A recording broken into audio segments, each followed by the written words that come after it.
الحمد للہ رب العالمین خالق السماوات والارضین والصلاة والسلام علی من کان نبیا وآدم بین الماء والتین اجمل الاجملین اکمل الاکملین سیدنا محمد وعلى آلہ واصحابہ واہل بیتہ اجمعین اما بعد فاعوذ باللہ من الشیطان الرجیم بسم اللہ الرحمن الرحیم قل ان کنتم تحبون اللہ فاتبعونی یحببکم اللہ صدق اللہ العظیم قال اللہ تعالی ان اللہ وملائکتہ یصلون علی النبی یا ایہا الذین آمنوا صلوا علیہ وسلموا تسلیما اللہم صل علی سیدنا محمد وعلی آل سیدنا محمد واصحاب سیدنا محمد وبارک وسلم الصلاۃ والسلام علیک یا سیدی یا رسول اللہ الصلاۃ والسلام علیک یا سیدی یا حضرات گرامی، اللہ تعالیٰ کا بے حد احسان و کرم کہ جس نے ہمیں آج کے اس عظیم یوم میں حاضری کی سعادت عطا فرمائی۔ اللہ تعالیٰ میری اور آپ کی اس بزم خیر میں حاضری کو قبول فرمائے۔ ہم بزرگوں سے سنا کرتے تھے اور مشاہدہ بھی کر رہے ہیں کہ بے غرض دینا خدا کا کام ہے یا ولی جس کا فیض عام ہے۔ آج حضرت قبلہ پیر طاہر کریمی صاحب کا سالانہ یوم مبارک ہے، اور جو سالانہ یوم عرس کا ہوا کرتا ہے، جو وصال کا دن ہوا کرتا ہے، تصوف کی بے شمار کتب میں لکھا ہے کہ اس دن وہ اللہ تعالیٰ کی عنایات میں سے اپنے مریدوں کو خاص تحفے عنایت فرمایا کرتے۔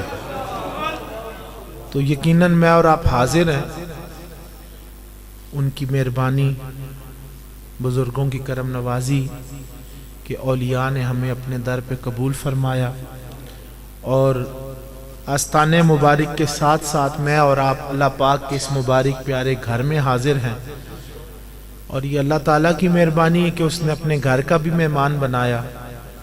دعا کیجئے کہ یہ جو جتنے لمحات ہیں، اس میں جو بخشش و رحمت کی بارشیں، جو انعامات کا نزول ہو رہا ہے، اللہ ہمیں جولیاں بھرنے کی توفیق دے، اور یہاں سے جولیاں بھر کے اپنے اپنے گھروں میں لے کے جانے کی بھی توفیق عطا کرے۔ جو نعمتیں، جو برکتیں میسر آئیں، اللہ ہمارے لیے تا دم آخر اور ہماری اولادوں کے آنے والی نسلوں کے لیے تا قیامت جاری و ساری فرمائے۔ قبلہ صاحب زادگان تشریف فرما ہے، ان کے حکم کے مطابق چند چیزیں عرض کرنے کی سعادت حاصل کروں گا۔ عقائد میں ایک امام ہے حضرت ابو الحسن عشری رحمۃ اللہ علیہ، ان کا ایک بڑا مشہور واقعہ ہے۔ آپ ایک دن سفر فرما رہے تھے، سفر کرتے ہوئے ایک مجلس، ایک محفل، ایک جلسے کے پاس سے آپ کا گزر ہوا، تو وہاں جو بھی واعظ خطاب کر رہے تھے،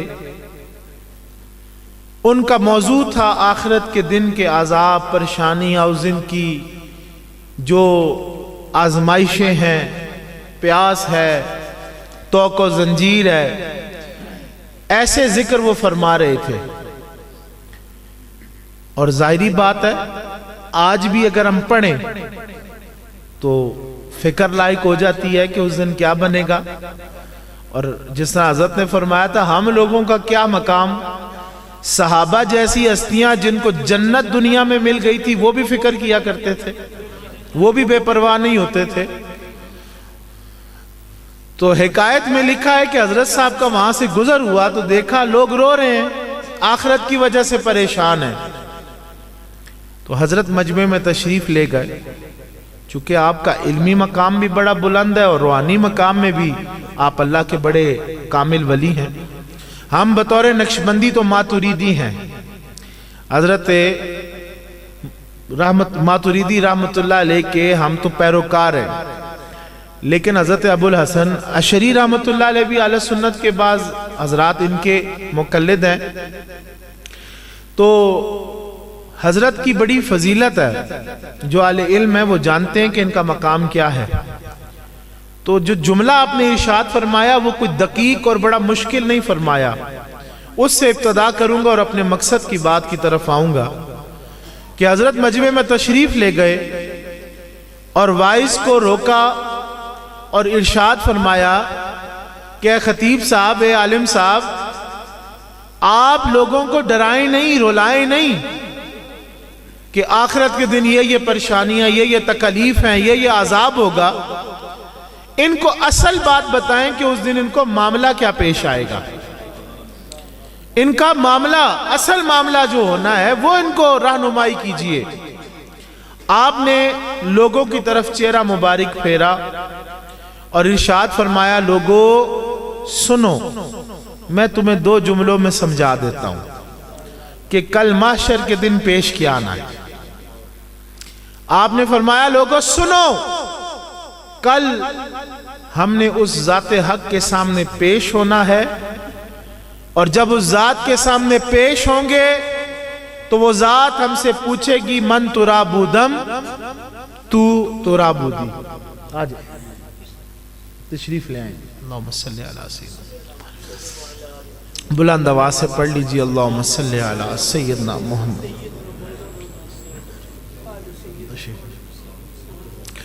حضرات عزیز وقار توجہ فرمائیں، آپ نے فرمایا، لوگوں سنو، میں 2 جملوں میں سمجھا دیتا ہوں کہ کل معاملہ پیش کیا آئے گا۔ آپ نے ارشاد فرمایا، من ترابودم تو کرابودی، لوگوں کل وہاں پیش ہوں گے ذات حق کے سامنے، وہ پوچھے گی، میں تو تیرا تھا، تو کس کا تھا؟ میں تو تیرا تھا، من ترابودم، میں تو تیرا تھا، تو کس کا تھا؟ کل لمبی چوڑی باتیں چھوڑ دو، ان کو اصل بات بتاؤ کہ یہ زندگی اس طرح بسر کریں کہ کل جب ان کے سامنے پیش ہوں، اللہ کے سامنے پیش ہوں، اس بڑی ذات کے سامنے پیش ہوں، وہ جب پوچھے تو کس کا تھا تو ہم جواب دے سکیں۔ اس کی تیاری کروائیے۔ آپ نے فرمایا، وہ پوچھے گا، میں تو تیرا تھا، کس انداز میں؟ آپ دیکھ لیجئے، ہمارے پیدا ہونے سے لے کر بچپن سے جوانی، جوانی سے بڑھاپا، ہر چیز وہ ہمیں میسر کرتا ہے۔ کائنات میں رنگ و بو کو سجانا، ہمارے ہاتھ تک میں اس کو مسخر کرنے کی طاقت رکھی کہ جس طرف ڈالنا چاہتے ہو ڈالو، چاند پر پہنچنا چاہتے ہو پہنچو، اپنی نظر کو ستاروں تک پہنچانا چاہتے ہو تو پہنچاؤ۔ یہ سب کچھ میں نے تیرے ہاتھ میں دیا، تجھے یہ نعمتیں دی، بتا یہ سب کچھ حاصل کر کے تو میرا بن کے رہا یا کس کا بن کے رہا؟ اور زندگی گزارنے کے لیے یہ آسان فارمولہ ہے کہ وہ ذات پوچھے کہ میں تیرا تھا، جواباً اب اپنی اپنی بات سوچئے۔ تو ہمارا مقصد حیات کیا ہے؟ ہمارا مقصد حیات یہ نہیں کہ ہم نے پیر کی پوجا کرنی ہے، ہمارا مقصد حیات نہیں ہے، یہ نہیں ہے کہ ہم نے تفرقہ بنا کر اپنی اپنی آئیڈیل شخصیات کا پرچار کرنا ہے۔ ہمارا مقصد یہ نہیں ہے کہ ہم نے دنیاوی مقاصد حاصل کرنے ہیں، زمین جائیداد پلاٹ حاصل کرنی ہے، نہیں۔ ایک لائن میں اللہ نے پورا آئین نازل فرما دیا کہ تیری زندگی کا مقصد کیا ہے؟ وَمَا خَلَقْتُ الْجِنَّ وَالْإِنسَ إِلَّا لِيَعْبُدُونَ، إِلَّا لِيَعْبُدُونَ۔ یہ 2 لفظوں میں واضح ہو گیا کہ میں نے جن و انس کو پیدا نہیں کیا مگر اس لیے کہ وہ میری عبادت کرے۔ اب کوئی دوسرا مقصد جو مرضی کوئی کہتا رہے، جو کوئی مقصد بیان کرتا رہے وہ باطل ہے. بات ایک ہی سچی جو اللہ نے فرمائی میری عبادت کے لیے پیدا ہوا. تو ہمارا مقصد حیات ہے اللہ کی آشنائی کو حاصل کرنا، اس سے تعلق کو جوڑنا، اس کی بارگاہ میں پیش ہونا، قرب حاصل کرنا، اس کو تلاش کرنا. ہمارا مقصد حیات صرف یہ ہے. اب یہ مقصد تو بہت سارے لوگوں کو کلیئر ہے، اور اکثر آپ لا الہ الا اللہ کی ضرب ہر شخص سے سنتے نظر آتے ہیں، اور بعض لوگوں کو تو اس توحید کی بدہضمی بھی بڑی ہوتی ہے. تو وہ کہتے ہیں جی کہ تک پہنچتے اللہ والے ہیں. لیکن میرے عزیز یہ بات درست نہیں کہ ہر بندہ جو دعویٰ کرے میں اللہ سے بڑا پیار کرتا ہوں وہ سچا ہو. جو بڑا زور زور سے منہ بنا کے اللہ اللہ کرتا ہو اس کا مطلب وہ اللہ والا ہے. یہ بات سچی نہیں. چونکہ آپ اگر ہندوازم کو بھی پڑھیں، آپ تقابل ادیان علماء بیٹھے ہیں، اگر آپ ان میں بھی سب کا پڑھیں تو ماننا سب کا ہے کہ چھوٹے خداؤں کے بعد ایک بڑا خدا ہے جو سب کو پیدا کرنے والا ہے. سب کا فلسفہ ہے کہ بڑی ایک ذات ہے جس نے سب بنایا. آگے وہ شریک ٹھہراتے ہیں اس کے ساتھ، یہ رزق دیتا ہے، یہ پانی دیتا ہے، یہ بارش دیتا ہے، یہ فلاں کرتا ہے. نیز ہندوازم میں تو یہاں تک کہ جو چیز نفع دے یا جو چیز نقصان دے وہ خدا ہے.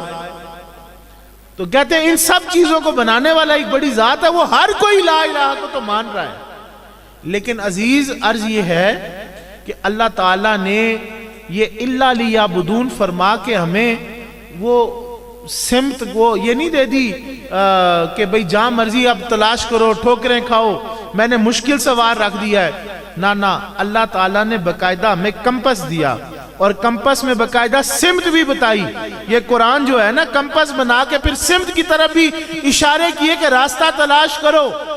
اور اہل سنت پہ صوفیاء پہ بالخصوص یہ الزام بڑے لگتے ہیں. پہلے لگا کرتے تھے، اب تو خیر صوفیاء کی درگاہوں پر بھی یہ نعرہ ختم ہو گیا. یہ الزام اب صادق نہیں آتا اہل سنت پر بھی، چونکہ اب میں چشتی، میں قادری، میں سہروردی، میں فلاں میں فلاں میں فلاں. لیکن آج سے کچھ عرصہ پہلے تک جب اپنی اپنی شخصیات کی پوجا نہیں کی جاتی تھی تو یہ الزام لگایا جاتا تھا جی اہل سنت کو یا رسول اللہ کرنے کے علاوہ کوئی کام ہی نہیں. کوئی مر جائے تب میلاد کر رہے ہیں، کوئی پیدا ہو جائے تب میلاد کر رہے ہیں، محرم آئے تو تب حضور کی نعت پڑھ رہے ہیں. کوئی بھی موقع ہو یہ محمد محمد صلی اللہ علیہ وسلم کرتے رہتے ہیں، یہ یا رسول اللہ کرتے رہتے ہیں. اللہ سے ان کو کم محبت ہے اور حضور سے زیادہ ہے. اللہ کو یہ بھول جاتے ہیں. یہ الزام لگائے جاتے تھے. تو یہ یاد رکھیے اگر اللہ نے فرمایا نا الا لیعبدون، الا لیعبدون، میں کوئی مشکل بات تو نہیں کر رہا حضرت، چونکہ مجھے اشعار یاد نہیں ہے حضرت، تو میں سیدھی یہ سمجھانا چاہتا ہوں، میرا یہی انداز ہے. تو الا لیعبدون جب فرمایا نا تو پھر آپ کو چھوڑ نہیں دیا فری، جدھر منہ اٹھاؤ میں مل جاؤں گا. یا بعض صوفی جو آج کہتے ہیں جتنی مخلوق ہے اتنے راستے ہیں اللہ تک، نہ، اللہ نے بتا دیا کہ راستہ تو ایک ہی ہے. الا لیعبدون پیدا اپنے لیے کیا ہے. اچھا بتاتا ہوں میرے تک پہنچنا کیسے ہے. آیات بہت ساری ہیں لیکن یہ میں نے آج اختیاری طور پہ آیت اس کے 3 قول پیش کرنے ہیں کہ اگر اللہ نے کہا میں نے اپنے لیے پیدا کیا، پھر راستہ اور دروازہ بھی بتایا کہ ہر جگہ جا کے ماتھا نہیں پیٹنا، ہر جگہ جا کے ہاتھ نہیں جوڑ دینے، ہر جگہ یہ نہیں سمجھنا کہ یہاں سے اللہ ملے گا. نہیں، اللہ ایک جگہ سے ملے گا. اور وہ کہاں سے؟ قرآن سچے میں اللہ نے فرمایا کل، جس دروازے پہ بھیجنا کہا بھی ان کو کل اے محبوبہ سونے ارشاد فرمائیے ان کنتم تحبون اللہ. آشنائی چاہیے، پیار چاہیے، اس تک پہنچنا ہے، مقصد حیات کو پانا ہے. تو اللہ کہتا ہے کہیں اور نہ جانا، آؤ پتہ میں بتاتا ہوں. کل محبوبہ بتائیے ان کو ان کنتم تحبون اللہ. چونکہ آج بھی دور میں موجود ہیں جو بڑے بڑے کہتے ہیں ہمیں اللہ سے پیار ہے. حضور کے دور میں بھی موجود تھے. وہ کھڑی ہو گئی جماعت، ایک قول ہے، انہوں نے دعویٰ کیا جی ان کنتم تحبون اللہ. یہ ان کے لیے نازل ہوئی. حسن بصری سے جو مشہور روایت کی جاتی ہے، کیا جماعت میں حضور کے سامنے دعویٰ کیا میں اللہ سے محبت ہے.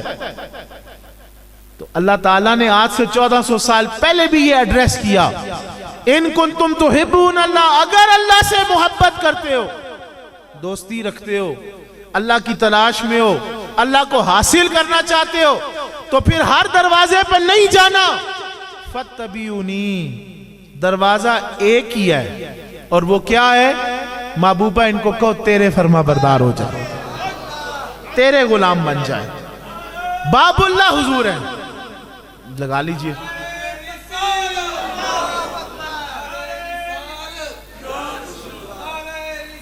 یا رسول سلامت رہیں شاہ جی۔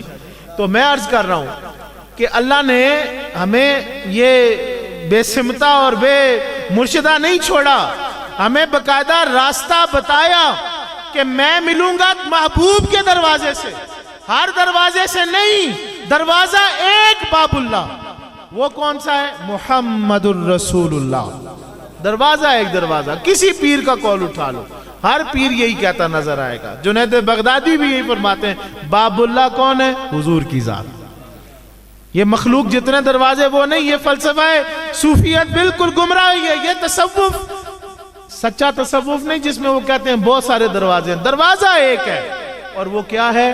فاتبعونی۔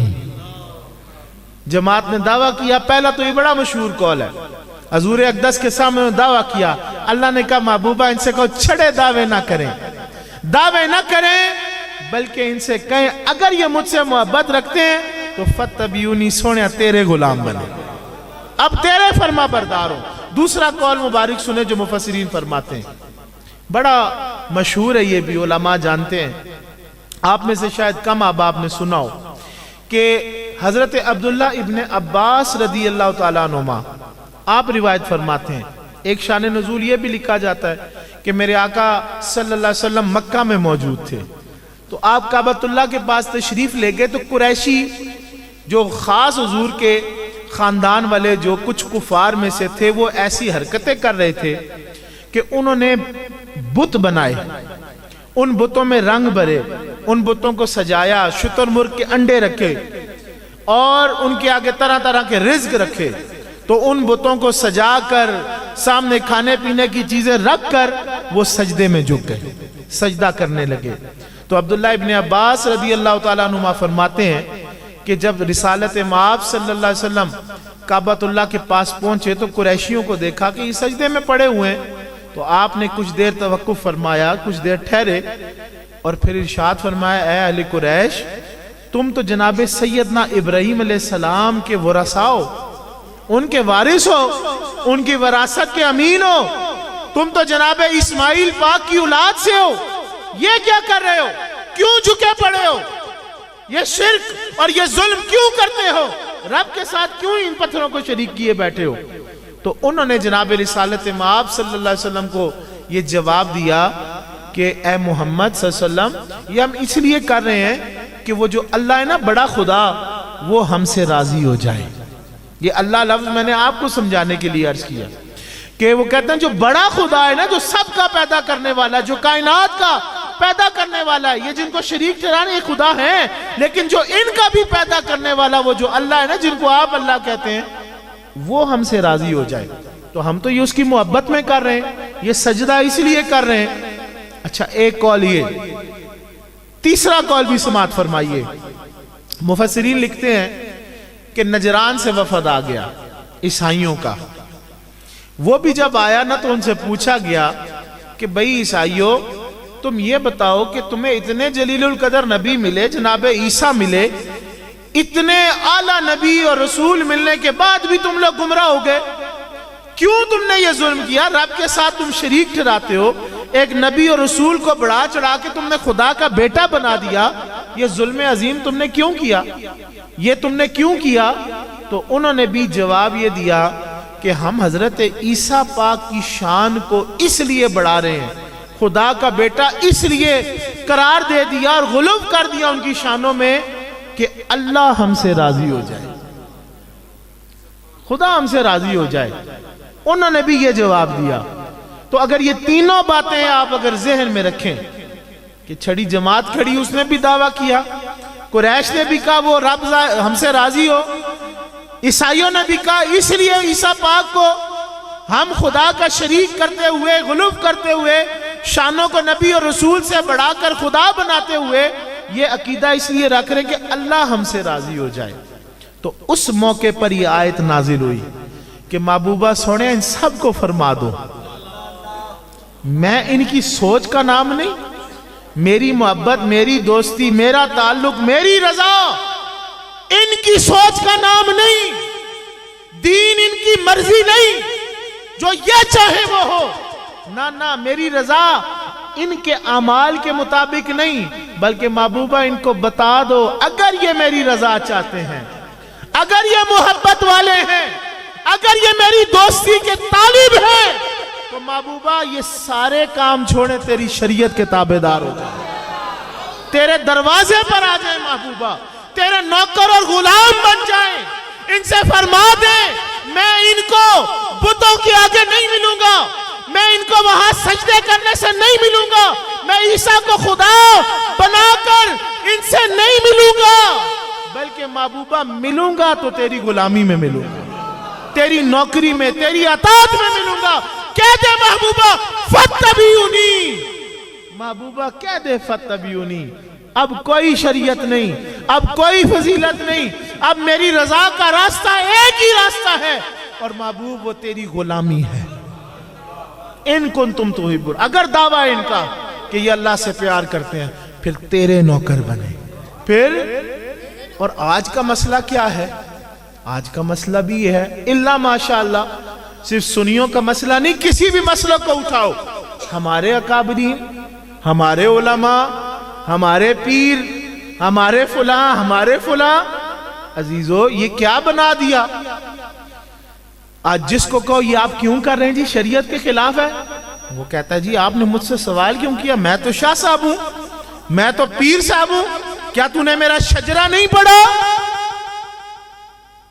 یہاں سے بات یاد آئی، اسی آیت کی تفسیر میں دیکھیے تو حضرت قاضی صاحب ثناء اللہ پانی پتی تفسیر مظہری میں یہ حوالہ نقل فرماتے ہیں، کہتے ہیں یہودی بھی جب ان کو روکا جاتا، ٹوکا جاتا، مدینے میں کوئی بات بتائی جاتی تو وہ کہتے تم کون ہوتے ہو ہمیں کہنے والے، انبیاء کے وارث تو ہم ہیں، بنی اسرائیل سے تو ہم ہیں، ہم خدا کے بیٹے ہیں، ہم سے سوال کرتے ہو۔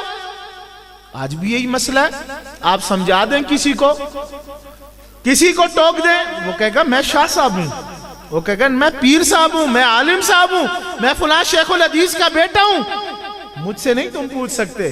اور کچھ جوہلا کیا فرماتے ہیں، جناب یہ طبلہ کیوں مار دیا آپ نے محفل نعت میں حضور کے ذکر کے ساتھ، یہ آپ ڈرامے بازی کیا کر رہے ہو چھل کود کی؟ یہ عشق کے رنگ ہیں جی، ہم اللہ کو راضی کر رہے ہیں، یہ عشق میں ہر چیز جائز ہے۔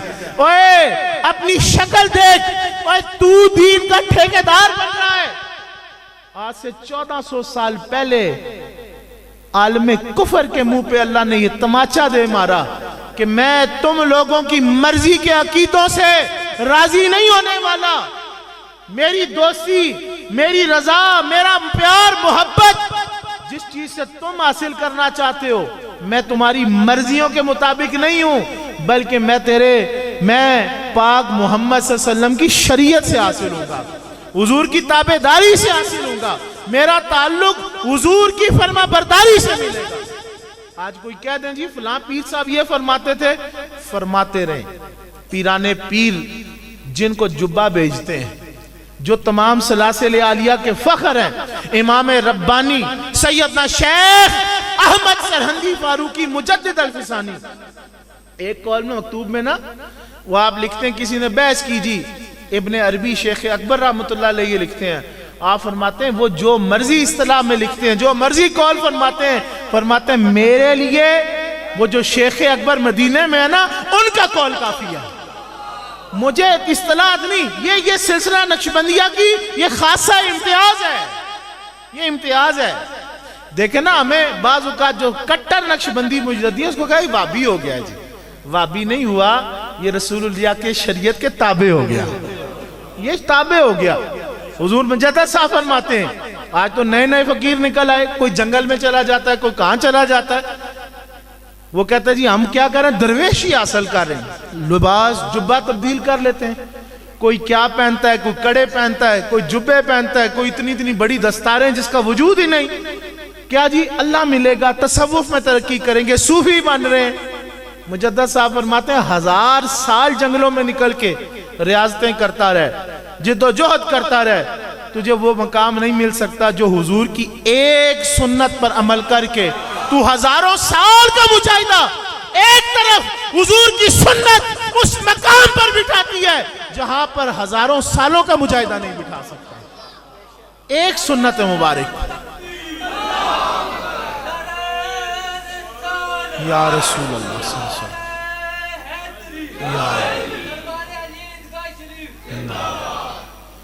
ادھر کا بھی لگائیں جی. دربار عالیہ زندہ آباد، زندہ آباد جی.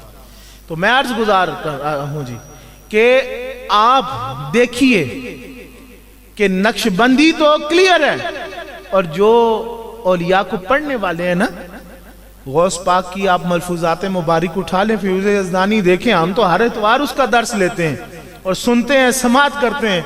ہم نے تو اپنے شیخ سے جناب حضرت خواجہ خواجگان خواجہ محبوب الرحمن رحمۃ اللہ علیہ، آپ قبلہ سے تو میں نے 20 سال لگاتار بیٹھ کے حضرت غوث پاک کا بھی درس لیا. ہمیں تو کہیں آج ایک اصطلاح نہیں ملی جو آج کے موجودہ قادریوں میں بھی ملتی ہے. میں یہ نہیں کہہ رہا سب قادری، میں عرض کرتا ہوں جہاں یہ خلط ملط کام ہو گیا. دیکھ لیجئے نا، حضرت کو آج کہنا پڑا، ہمیں کہنا نہیں پڑتا تھا بھئی جو ترتیب خلافت کی ہے. آج دیکھیں وہ کہیں جی مولا علی کو آپ خلیفہ بلا فصل نہ کہیں. کیوں جی؟ میں صدیق اکبر کی تو تحقیر نہیں کر رہا، ان کی گستاخی نہیں کر رہا، لیکن میری محبت ان سے زیادہ ہے. اور تیری محبت دیکھیں، یا جس کو رسول اللہ نے مصلی پہ کھڑا کیا رسول اللہ کو دیکھیں، یا اس کے مقام کو دیکھیں، یا جو اللہ نے خلافت کی ترتیب بنائی اس کو دیکھیں. اور تیرا مزاج یہ ہے نا، مزاج مدینے والے کا دیکھا جاتا ہے. شریعت تیرے پیو کے عمل سے نہیں بنتی، اور شریعت رسول اللہ سے بنتی ہے، آپ کی سنت سے بنتی ہے، طریقے سے بنتی ہے. شریعت تیرے پیو کی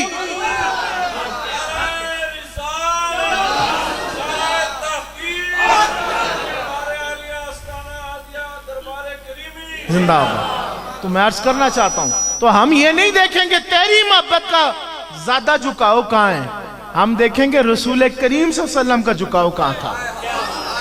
ٹھیک ہے نا؟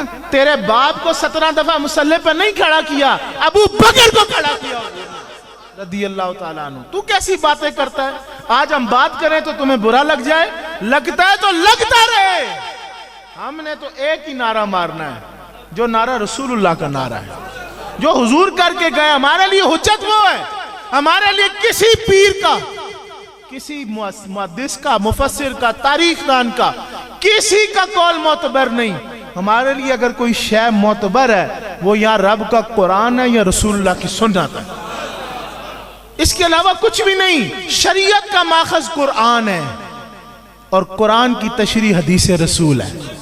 یہ دو باتیں بھائی. اس کے بعد تم بخاری بھی کھول کے دکھاؤ، کسی صحابی کی تاریخ کی بات ہے، اس پہ اختلاف ہے، کر سکتے ہیں، لیکن رسول اللہ کی بات پہ اختلاف نہیں، قرآن پہ اختلاف کی بات نہیں. ہاں قرآن لے آؤ، ہم اپنی بات تبدیل کرتے ہیں، لیکن اگر قرآن میں نہیں، حضور کی سنت اور حدیث اور فرمان سے نہیں ثابت کر سکتے تو پھر ہمیں گمراہ نہ کرو.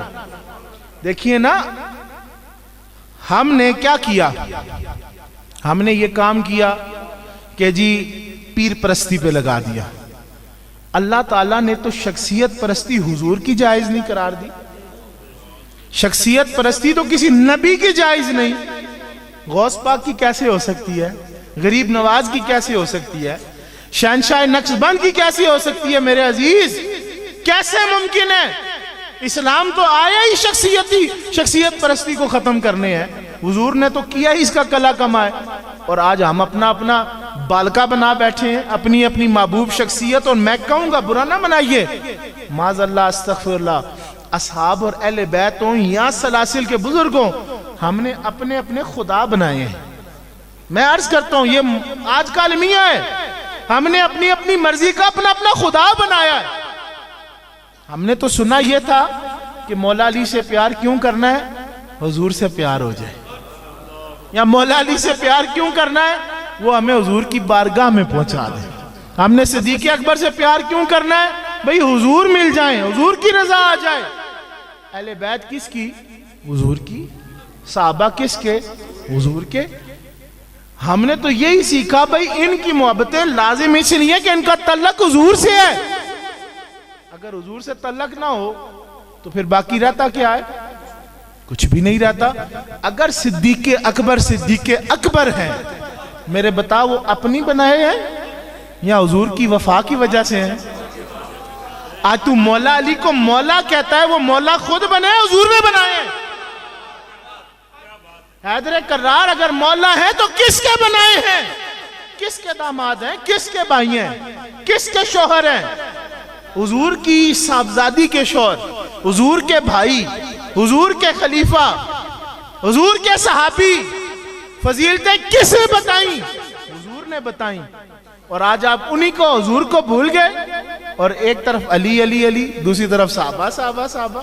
دونوں ہی ایمان کے ڈاکو، دونوں ہی ایمان کے ڈاکو. میں عرض کرتا چلوں مجدد صاحب کی تو رہنمائی یہاں تک ہے. حضرت مجدد صاحب اصحاب کی بات تو کلیئر آپ سارے جانتے ہیں. یہ جو آپ جھوٹے نقشبندی اور مجددی کہلاتے ہیں نا، سنو مجدد صاحب کا یہ ایک دیا گیا فارمولہ ہے. یہ یاد رکھیے گا، سچا مجددی وہی ہے جو اہل بیت کا بھی نوکر ہے. ہاں، اور یہاں تک آپ نے جملہ ارشاد فرمایا، مکتوبات اٹھائیے. مجدد صاحب فرماتے ہیں جس بندے کے سینے میں اہل بیت کی محبت نہ ہو، اہل بیت کی، حضور کے گھرانے کی، حضور کے بچوں کی، حسنین کریمین، سیدہ فاطمہ، حضرت مولا علی. اچھا ایک تو یہ مولا علی کو صرف اہل بیت میں انہوں نے گننے کا ٹھیکہ رکھا ہے. اور بھائی مولا علی کی دوہری فضیلت ہے، اہل بیت میں بھی ہیں، صحابہ میں بھی ہیں.